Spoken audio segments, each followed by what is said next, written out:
W5. At 10-year-old, she was sold as a sex slave. Innocents destroyed by the horrors of war. There's this perpetual level of trauma that is never ending for these women. I feel so scared. This was a genocide. Yes, it was. And I know what it's like to go through adversity.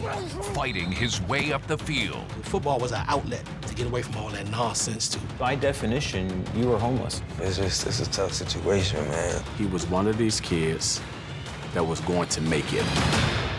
CTV's W5 with Avery Haines, Rick Westhead, Peter Ackman, and Sandy Ronaldo. Here is Avery Haines. Welcome to a special edition of W5. We begin here in northern Iraq and the story of a remarkable homecoming for two extraordinary young women, one of them just a teen. Both survived unimaginable horror and found safe haven in Canada nearly 3 years ago. And while they loved their adopted home in Ontario, they felt a pull to return here, to the land, to the life, and to the family they left behind.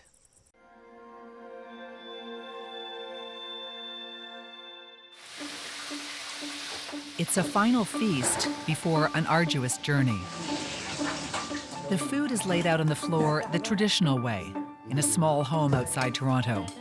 15-year-old Dilveen is surrounded by her extended family, her mom, sisters, aunt, and cousins. But this family scene is a sharp contrast to the horrors that each person here has survived.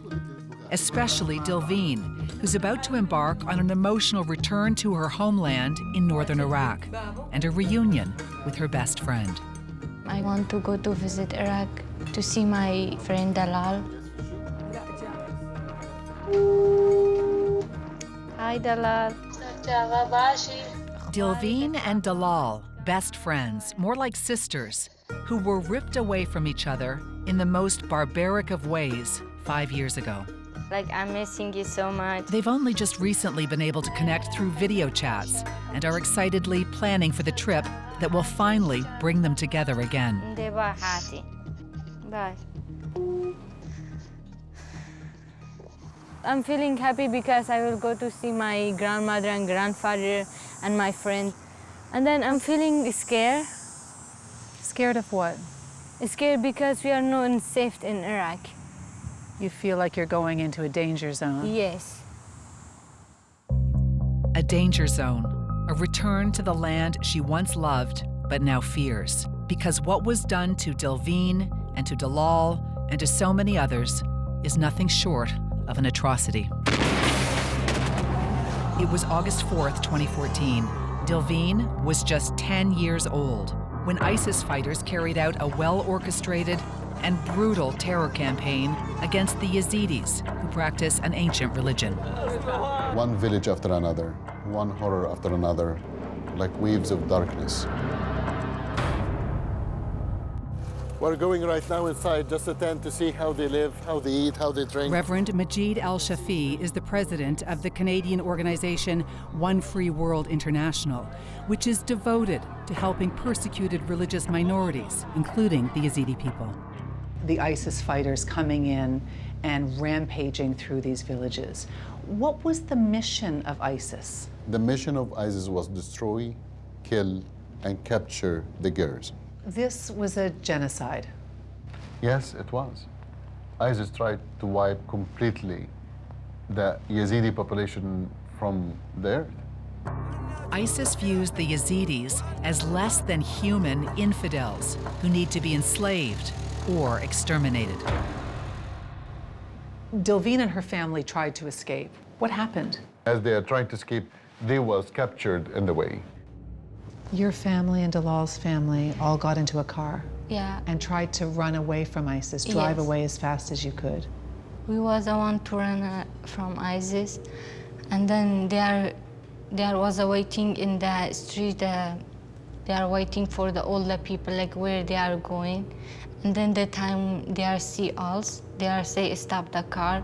And then all of them is get out the car. They are taking my dad alone and another man. They took the father, they put him down on the ground, and they shot him in the head in front of his wife and children. They killed Dilveen's dad right in front of her. Yes. I see it, like I see this, everything is happen in my eyes. Like I see everything, what ISIS do with my family and all the Yazidi. Suddenly, this 10 years old was introduced for the first time in her life to fear, horror, and understood the meaning of death. In a systematic wave of brutality, ISIS slaughtered entire villages and rounded up the women and children. In all, 10,000 Yazidis were murdered in a matter of days.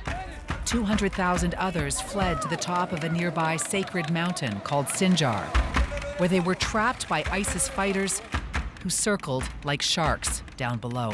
The heat started in the next day on the mountain, and you have no food, you have no water, you start to sweat, and they start to die little by little in front of each other from hunger, from starvation, from thirst.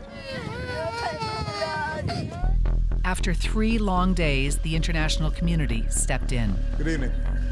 At the request of the Iraqi government, we've begun operations to help save Iraqi civilians stranded on the mountain. As ISIL has marched across Iraq, it has waged a ruthless campaign against innocent Iraqis. And these terrorists have been especially barbaric towards religious minorities, including Christian and Yazidis, a small and ancient religious sect.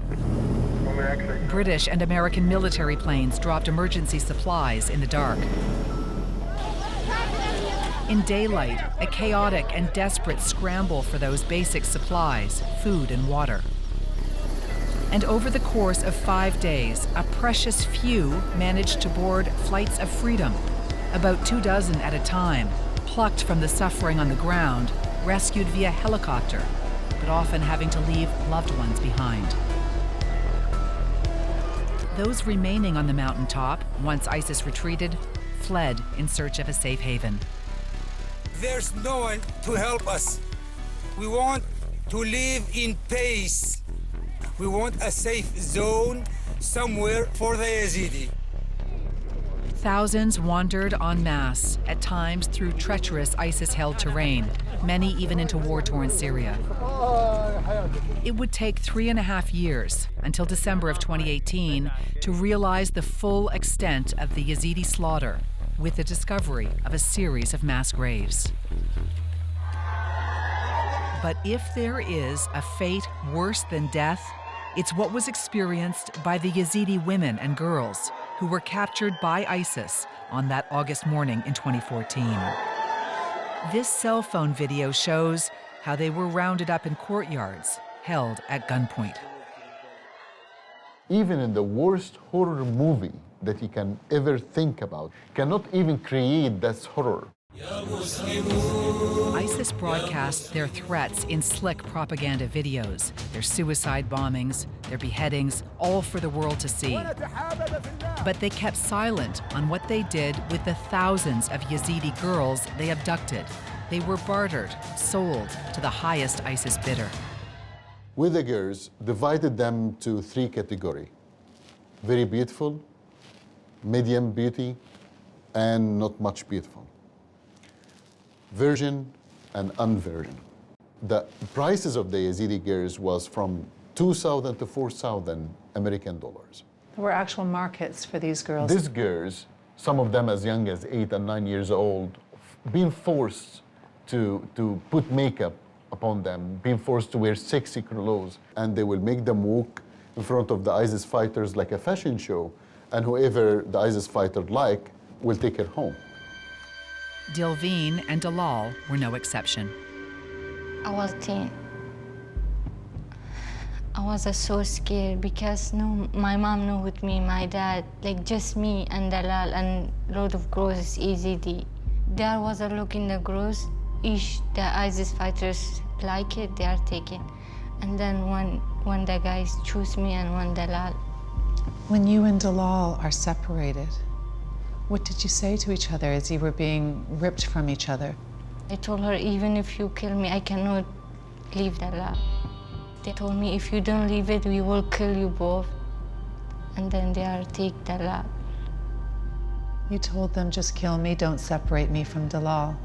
I can do everything, just not separate me and Dalal. And yet they did separate you. Yeah.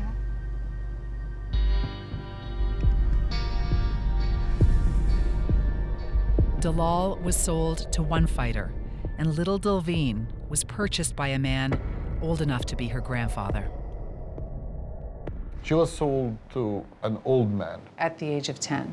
At the age of 10, he was more than 70 years old. And at 10-year-old, she was sold as a sex slave.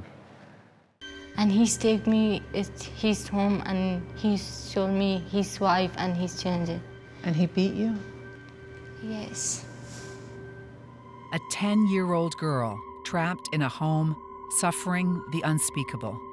But Dilveen is a survivor, and so she plotted an elaborate escape. She took sleeping pills, and after this man had his dinner, she put sleeping pills in his tea.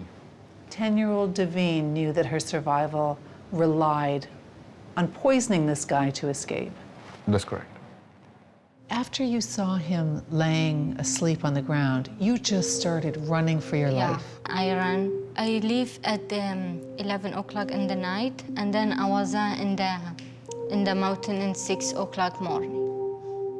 This daring 10-year-old girl made her way back to a group of Yazidis, and from there to a camp for internally displaced people. It would take another year and a half before Dilveen would leave Iraq for good, thanks to Canada. Mr. Strong, Ms. Rempel. Mr. Fast. In October 2016, the Canadian government voted unanimously to provide asylum for Yazidi women and girls. Yeas 313, against 0, nil. The reality is that over the last year, Yazidi women have been abandoned in captivity with ISIS, and there's many that need to be saved right now. 900 Yazidis, including Dilveen and much of her family, were welcomed to Canada. No other country on earth, save for Germany, did more in the early stages to help the survivors of the ISIS-led genocide of the Yazidis. It's my first time to see it, so it's scary from me. Canada was one of the first countries that opened the doors for the Yazidi population, especially the Yazidi victims. It's really what Canada is all about. Do you feel like a Canadian girl now? Yes. You do? Yeah. Because Canadian people help us to come to here, to make us safe. Dilveen feels safe here, but is traumatized by her broken promise to never leave her best friend, Dalal. And now, accompanied by her aunt Adiba, Dilveen is going home to Iraq, where Dalal has just recently been freed after 4 excruciating years in ISIS captivity. And as you're preparing for making this journey of going back to a place where such horrible things happened, how do you prepare for the emotional part of that?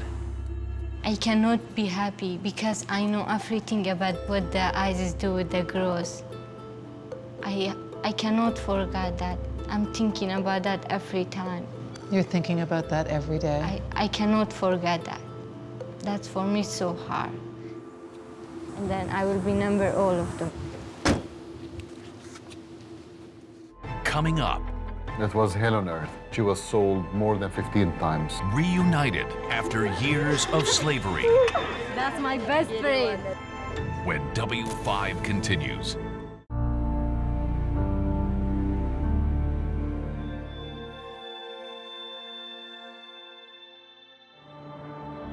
This is Erbil, Kurdistan, in northern Iraq.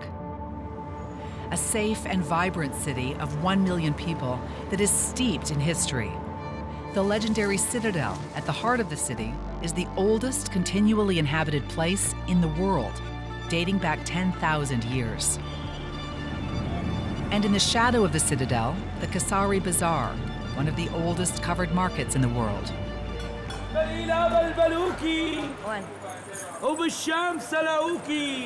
For Canadian permanent residents Dilveen and her aunt Adiba, nice. It's very nice. It is the far more recent history of this land that haunts them. The time that I went to the market, the fear was still inside me. I saw so many people, but the fear was there. Because you don't know who might be an enemy? Yes, the fear will remain there. The fear is there, almost always. And how could it not be? Just a few hours' drive from this bustling maze of a market, 5 years ago, this. The genocide of their people.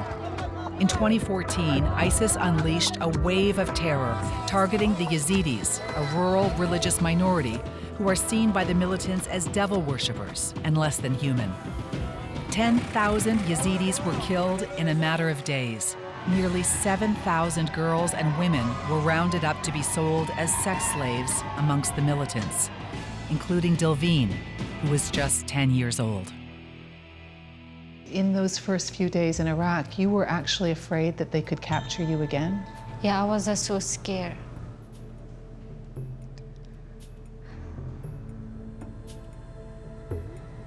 It's for me so hard to go back to Iraq because everything has happened with me in Iraq, in my country. I feel so scared. Dilveen's aunt Adiba is also scared. She was held in ISIS captivity for 1 year and was sold 6 times. The ISIS fighters who bought and sold you were incredibly cruel. They were ruthless with you. Yes, very true. When I experienced that, I thought there's no humanity in the world. Dilveen and Adiba are back in the land of their nightmares on the very day the ISIS massacre was launched 5 years ago. They're traveling north from Erbil up towards the borders with Turkey and Syria, where their displaced family and friends now live. It's a somber 3-hour drive through the Kurdish countryside. There's an occasional roadside market, but mostly barren desert landscape as far as they can see. I was thinking like I will be happy if I see my family, and then Dalal too. Dalal, Dilveen's best friend, who she hasn't seen in person since they were both captured by ISIS. Today, Dalal and many other Yazidis live here, a sprawling makeshift camp for internally displaced people in the middle of nowhere for people with nowhere else to go. This camp, Bursif 2, was initially built 5 years ago to accommodate less than 2,000 people. But now, nearly 9,000 displaced Yazidis call it home. It's afternoon when they arrive at the camp on a typically scorching day, 44 degrees Celsius. It's so hot, the camp looks nearly empty, as most people stay in their tents until it cools off at night. But in one corner of the camp, no one is avoiding the heat. All the Yazidis living here have come to see the visitors from Canada, family members they've waited years to see and hold again.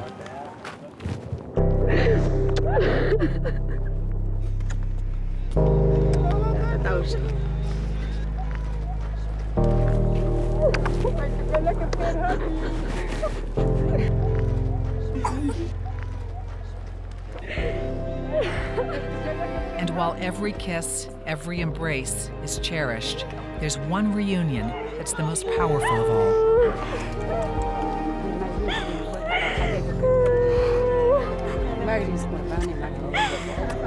That's my best friend. Dilveen and Dalal, together again at last. She's your family. Yeah, she's my best friend. She's look like my sister. I love her so much. I wish she's come with me to Canada. We live together. I don't know what we're gonna do about that. Despite the horrors each have survived, they savor their reunion. We want to be together like always. There's no one in Canada who could possibly relate to what 15-year-old Dilveen has gone through in the way Dalal can. For you to see Dalal after all those years and to know what she went through and what you went through? Yeah, we talk about that and we tell each other everything. And while Dilveen managed to escape after 3 months, Dalal was held for nearly 4 years. Reverend Majid Al-Shafi, who runs the Canadian organization One Free World International, helped secure Dalal's release. Dalal was held captive for almost 4 years. What do we know about what those 4 years were like for her? It was hell on earth. She was sold more than 15 times. 15 times sold? More than 15 times.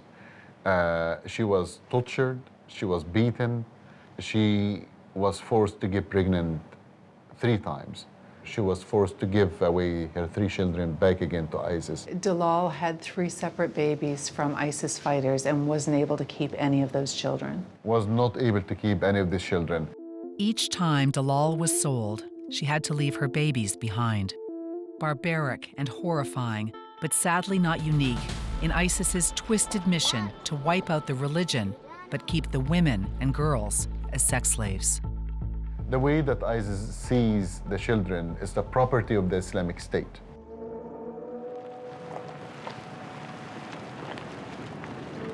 You see this white tent? That's where we're going. Majid has escorted Dilveen and Adiba on this trip. It's the 8th time he's been back here in the past 5 years. He and his charity, One Free World International, have worked tirelessly to free the enslaved Yazidi women and girls. He also brings donations to camps like this. How many boxes left now? More than 200. More than 200? Yeah. Okay. The food that I brought, there's all the necessities of life. It's enough for a family of 8 for 7 days. Small donations across Canada made this possible. The Yazidis, who still have no homes to return to, feel forgotten by the world, which is why Majid, who's dedicated his life to their cause, is greeted with such gratitude, love, and respect. You got a hero's welcome. When they see you, they come running up, they're crying, the men too, kissing you. Why is that? Every one of them suffered severely. It's a true honor to serve them. And to see them welcoming you, thinking that you are the good man here, but they are really the heroes, they are really the true heroes, is overwhelming and very humbling experience. The return of Adiba, Dilveen, and Majid is cause for celebration. It's hard to fathom how these survivors can still find joy, especially on this day, the 5-year anniversary of the day ISIS changed their lives forever. You've been fighting for the Yazidi people for years now. What's it like for you to be back here on this day, the anniversary? The tears are still fresh. The pain and the suffering is still real. It's an open wound. And I think there is too little, too late being done for them. Especially these women, captured and brutalized by ISIS, sometimes for years before being freed. All of these girls are not victims, they're survivors. Dilveen and Dalal among those survivors. When you see Dilveen be reunited with Dalal, what was that like for you, that moment? Today, to see both of them reliving the friendship, reliving the dream that they had that was shattered by some criminals that kidnapped both of them, but always love will prevail, and that's what I saw. Coming up, It's the kind of trauma that you wouldn't even be able to imagine. a new home offers safe haven I feel like I will be safe in Canada. when W5 continues.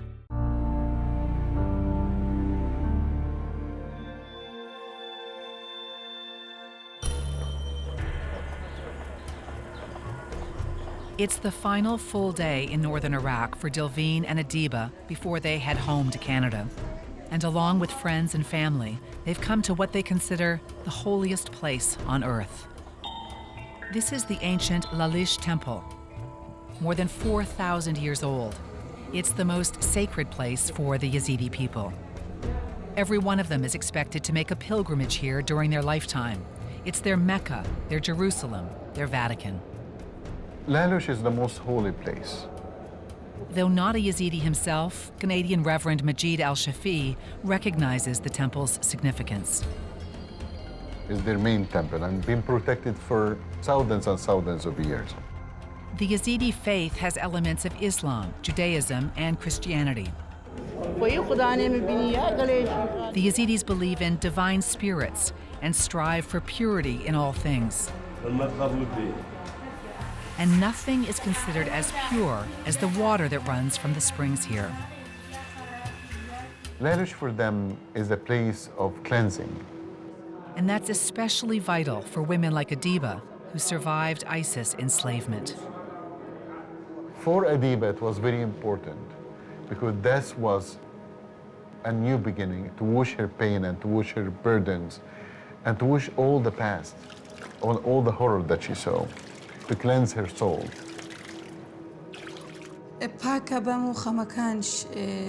After you touch the water, you feel it. You let the things inside you to go. You feel clean and spiritual.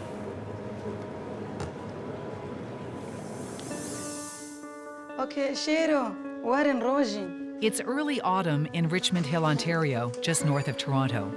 Adiba is busy getting the youngest kids in her extended family out the door and off to school.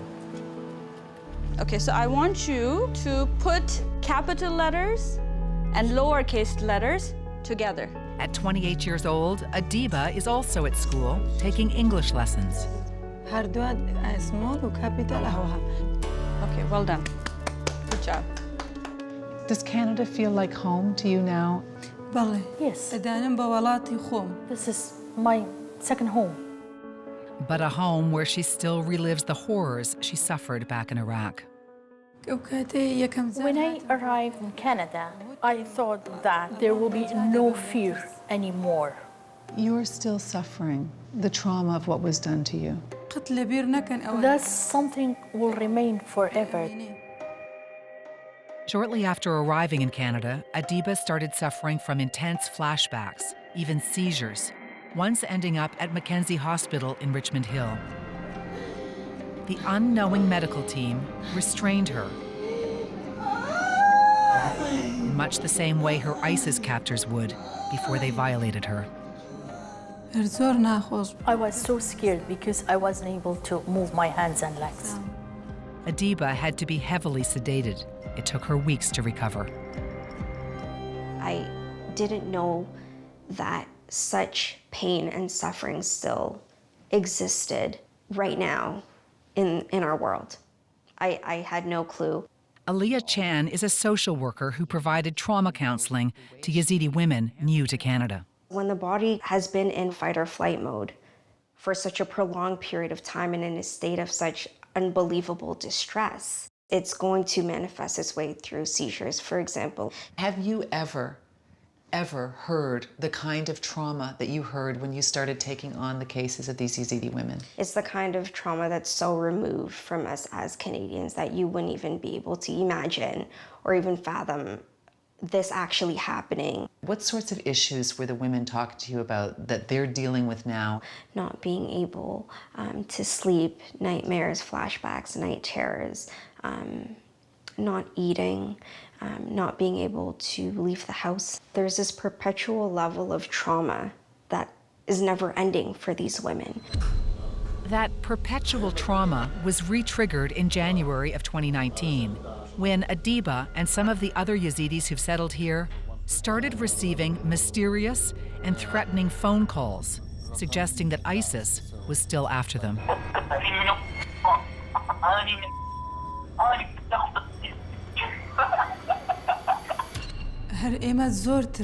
We were so afraid. He said that you are in Canada now, I will still kill you. You really believe that the people making those phone calls are ISIS members? Yes, they are ISIS. That will re-trigger memories, that will create flashbacks, that will create nightmares. In a place where they thought they were safe, our mind will automatically start to believe you're not safe anymore. York Regional Police have been investigating, but months later, no arrests. We're wounded inside, we're hurt. We want to live a normal life, like everyone else. For Dilveen, living a normal life means attending school here at Alexander Mackenzie High. She's in grade 11.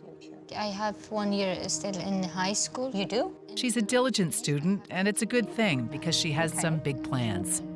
What do you see in your future, Dilveen? What do you want to do with your life? I want to be a lawyer. A lawyer? And why a lawyer? A lot of people is like me, they are here so a lot, and I want to help all the people. You want to help other people in the way that people have helped you? Yes. Dilveen is grateful for the chance to leave Iraq and the terror she experienced there in the past. But her greatest wish that she and Dalal could both be here in Canada. I wish she's come to here because in Iraq we are not safe. You feel safe here? Yeah. I feel like I will be safe in Canada. Despite all they've been through, all the trauma they still hold, Adiba, Dilveen, Dalal, and thousands of other Yazidis are, in the truest sense of the word, the survivors. I can't even begin to describe to you how resilient these women are. It's surprising that these women are not broken. Very much so. I admire these women and children that I've met. I really do. I think about myself, and I don't think I'd be able to survive the level of pain and prolonged suffering that they've been through. Their incredible resilience, reinforced at every turn by their greatest champion, Majid. What has made you such an advocate for the plight of the Yazidi people? We all hear about what's happened in the Holocaust. We all hear about what's happened in Bosnia, Darfur, Rwanda. And yet, the Yazidis is the forgotten people, is the forgotten population that faced genocide, is the forgotten genocide. And you really feel that way. This is a forgotten genocide. It is the forgotten genocide. The genocide that happened to the Yazidis is not just test for them, it's test for our humanity. It's test to the international community if we are really be able to help others or not. The minute that we stop fighting for each other, we lose our humanity. That look like very nice, the water and everything. They have been through unimaginable horrors. What do you hope for Dilveen and Adiba? I hope from the bottom of my heart that they become the voice for the Yazidis, not just in Canada, but all around the world. They just want to live in peace. They don't want anything more. A staggering number of Yazidis who were captured by ISIS 5 years ago remain unaccounted for. The United Nations estimates 3,000 are still missing.